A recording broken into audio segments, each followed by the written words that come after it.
So what's happening, people? It's me again, Courtney. Back after a month or so off, not really uploaded anything, not really done any videos. Been on your Twitter and my Facebook page, but not really uploaded any videos. A lot's happened in the MMA world in the last few weeks and months. Fights have got cancelled, cards have got cancelled, people injured here, there, everywhere. People burgling churches and all sorts of crap's going to be going on. But anyway. I'm not going to get into the whole UFC 151 thing. Could take up a whole another 2 videos. I basically say the UFC is not one guy, so people can't really lay the blame at John Jones' door. That's down to the UFC. They cancelled the event, not John Jones. Although John Jones, bit of a pum move. Team Jam will understand what I'm saying. Not taking the fight, but I suppose he's trying to make a living, keep secure and whatever, keep his job. But you can't blame John Jones for cancelling the whole event. You can blame the UFC. But anyway, that's a whole different story. But yeah, the cancellation of that card has led to some changes on this card. So the main event for the UFC 152 is John Jones versus Vitor Belfort for the light heavyweight championship. And even that's a bit funny because I think Machida got offered the fight. He said yes, initially said yes, then said no, needs more time. Fair enough. Vitor stepped up, and he's going to fight. So it should make it an interesting fight. The event will take place at the Air Canada Centre in Toronto on Saturday, 22nd of September. I bet them Canadians are smiling. Cancelled event. They got John Jones fighting on this card, so I think people are happy. All the fighters and everyone on the UFC 152 card, 51 card, not happy at all. Fighters out of pocket, people out of pocket. That's crazy. But anyway, there are 5 fights on this card. On the main card of this event. I went away from the bottom to the top. So the main event. This card kind of stacked actually. Anyway, the first fight on the main card is Cub Swanson versus Charles Oliveira. Cub Swanson, 5'7", he's got a 17-5 record. Good striking and it's a featherweight fight, yeah. He's got decent takedowns and submissions as well. He's really good at scrambling. It's quick. His last fight was a win by a TKO against Ross Pearson. Ross Pearson looked like a much bigger fighter in that fight, but got sparkoed coming in and just clapped. Cub Swanson, his last 5 fights, had 3 wins and 2 losses. He's fighting Charles Oliveira. He's 5'10", he's got a 16-2 record. Oliveira is coming down from lightweight. He's got good jits. His striking's okay. He's a long, lanky dude.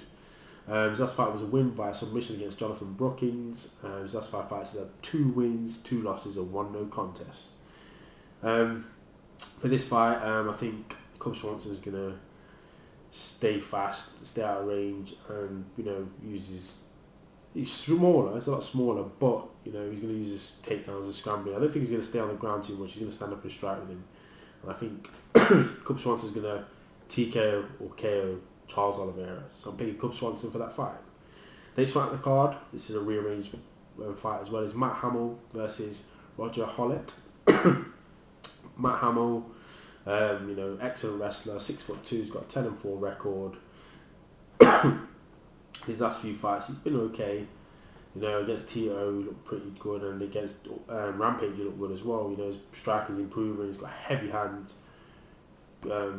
Division 3 wrestler, very good wrestler. His last fight was a loss against Alexander Gustafsson. His last 5 fights, he had 3 wins and 2 losses. Roger Hollett, 5'10", he's got a 13-3 record. I've not seen this guy fight at all, but I would say from his height and his weight, he's pretty short for the weight.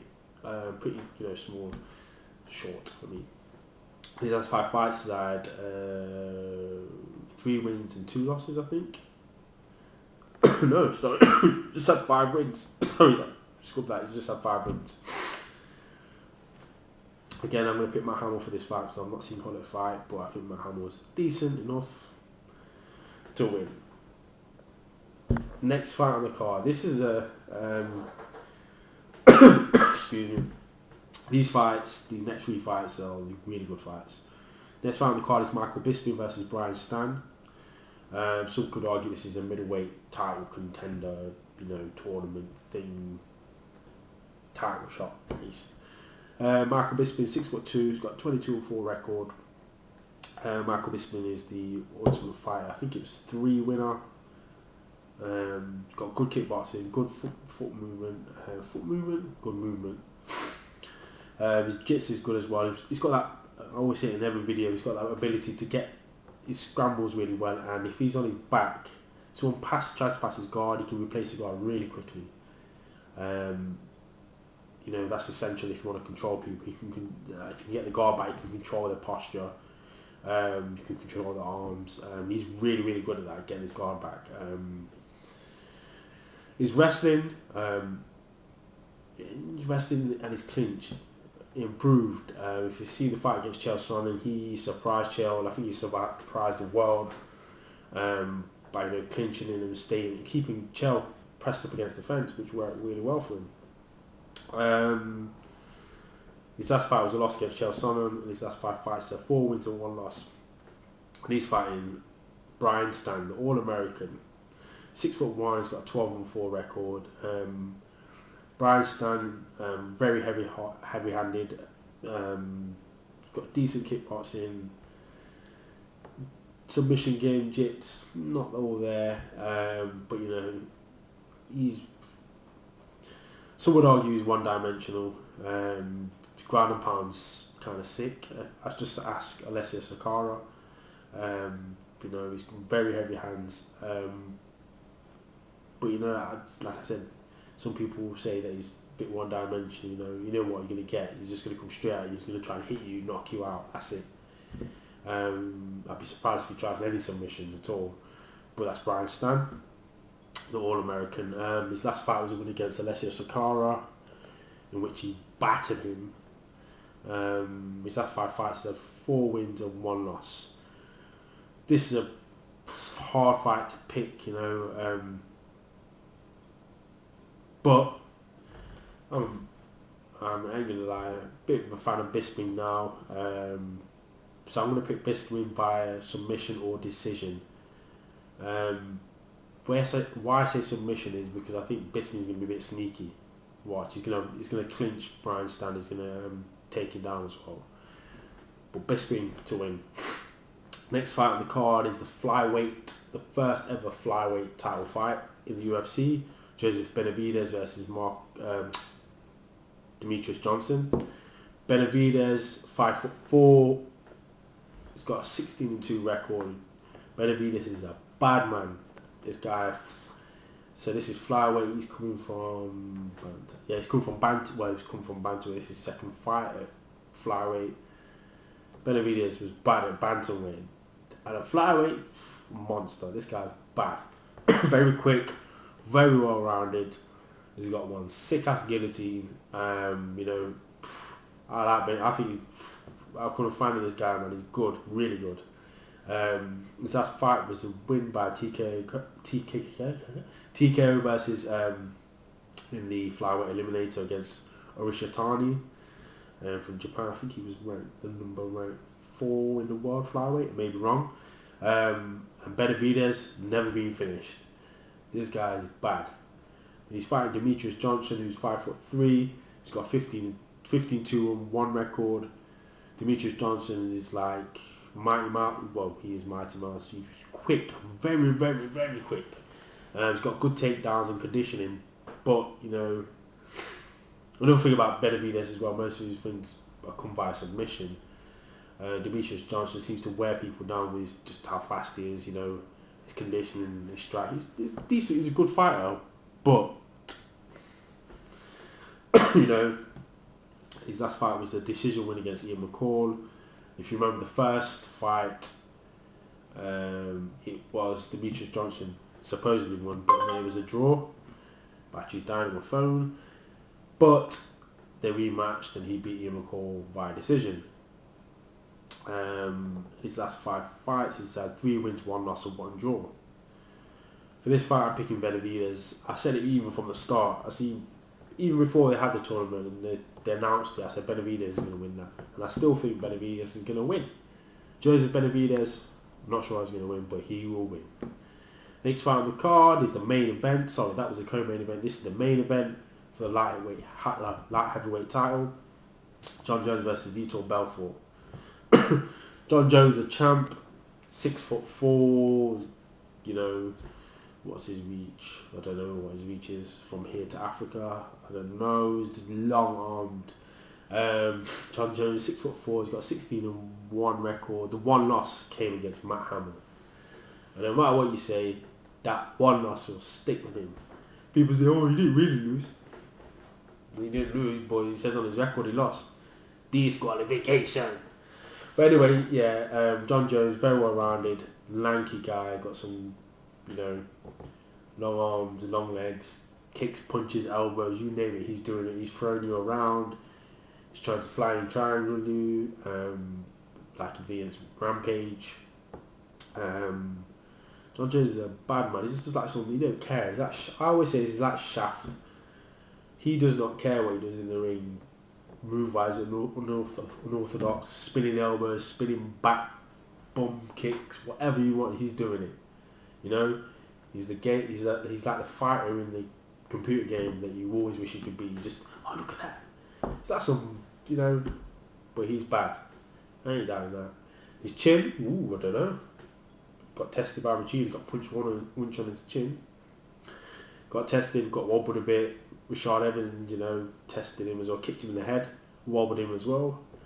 But, you know, with John Jones, you have to put the pressure on him. You can't let him have, look how long his legs are. You stand any part away from him, you're going to get smacked. You got to put pressure on him, keep the pressure on him. If you don't keep the pressure on him, you'll get big time. But anyway, that's John Jones, got the wingspan of Concord, and he's the light heavyweight champ in a minute. And he's fighting, well, who did John? Yeah, John Jones beat Rashad Evans via decision in his last fight. His last 5 fights, still 5 wins, haven't they? Hold on. 5 wins, yeah, it must be, yeah. Or 4-1. And he's fighting Vitor Belfort. Belfort, 6'4", he's got a 21-9 record. Vitor Belfort, known for his boxing, very good boxing, very fast hands. You know, former UFC light heavyweight champ himself, former tournament winner. He's fought all over the world, got a wealth of experience. You know, and then there's always this thing about what makes me laugh is Joe Rogan saying, which Vitor is going to turn up? Which Vitor? Is it going to be the smooth Vitor or the chiseled Vitor? Same to me, innit? Same person, just fat or ripped, spongy or hench. You know, I don't know. But anyway, Vitor Belfort, original old school guy, very fast hands, good jits as well. His kicks, you know, not so great. But you know, if he gets in the right mindset, he can do anything. Never ever forget what this guy's done. If you watch what he's done to Anderson Silva, Rich Franklin, Yoshihiro Akayama, what did he do to Randy Couture? Yeah, he cut Randy Couture's eye, you know, won the belt. This guy, who did he beat up in Pride? When he came back to Pride, he smashed, it was a boxer. He smashed him as well. But yeah, Vitor, I know, how can I forget this? If you get a chance, look for Vitor Belfort versus Matt Lindland. Vitor Belfort killed Matt Lindland. I'm not even joking. If you see that knockout, Matt Lindland was out for about 5 minutes. It's an affliction. That's definitely on YouTube because I've seen it. Search for it. And watch Vitor Belfort put Matt Lindland to sleep. Eternal sleep. Jesus. Matt Lindland was like... And then when people get knocked out and they come... He didn't know where the hell he was. Killed him. But anyway, yeah. Vitor Belfort, you know, he's got a good takedown defense as well. Good jits. His record is 4-1 in his last 5 fights. But he's going against Jon Jones, you know, and he's coming up in weight as well. Vitor's fighting at middleweight now. He's fought at heavyweight, light heavyweight. He's at middleweight. He's come back up to light heavyweight. But you know, I'm picking Jon Jones to win the fight. Stay out of Vitor's range because it's going to be possibly similar to the way Anderson Silva fought Vitor. But I think obviously Jon Jones is not going to be as cocky as Anderson Silva and put his hands down, I don't think. And plus Jon Jones is longer than Anderson Silva, so I think he's going to keep him away and do the same thing what Anderson did to him. But not kick him in the face there, but you know, just keep him at range and keep him on the outside. But saying that though, if Vitor gets in the inside and starts letting those hands go, my word, you're going to watch Jon Jones get his jaw tested. What does Bloodstained Lane say? Bozos get their jaws shattered. Jon Jones may well indeed get his jaw shattered on Saturday night. But we'll wait and see. I'm picking Jon Jones to win, but I was like upset. How good would it be for Vitor to smash Jon Jones' jaw off? I would love to see it, but it ain't gonna happen, I don't think. But anyway, those are my picks, those are my predictions. It's my opinion, that's what I do it for. I do it for a laugh. Just a quick run through my picks. Cub Swanson, Matt Hamill, Michael Bisping, Joseph Benavidez and Jon Jones. Don't forget to rate my video. I know it's a bit longer, it's about 16 minutes, 17, I don't know. Thumbs up, thumbs down, leave a comment below. You can follow me on Twitter with the same username, chokewho. Go check out my Facebook page, I need some more likes on there. That's just random MMA stuff that I'm putting up there. Not just MMA, all from combat sports. Facebook.com/Courtney MMA, go there. I train at Leicester MMA, Leicester Shoot Fighters, Leicester MMA Academy, leicestermma.co.uk. Although I haven't been training for the last couple of months, work's just taken over. But go down there and check them out. Also check out lapelchoke.com, tweetmma.co.uk, mmapundit.co.uk, pair60s.com. Go there for the t-shirts. I haven't got one on today, but I have got some. Go there and check them out. Yeah. But anyway, those are my picks and predictions. Peace.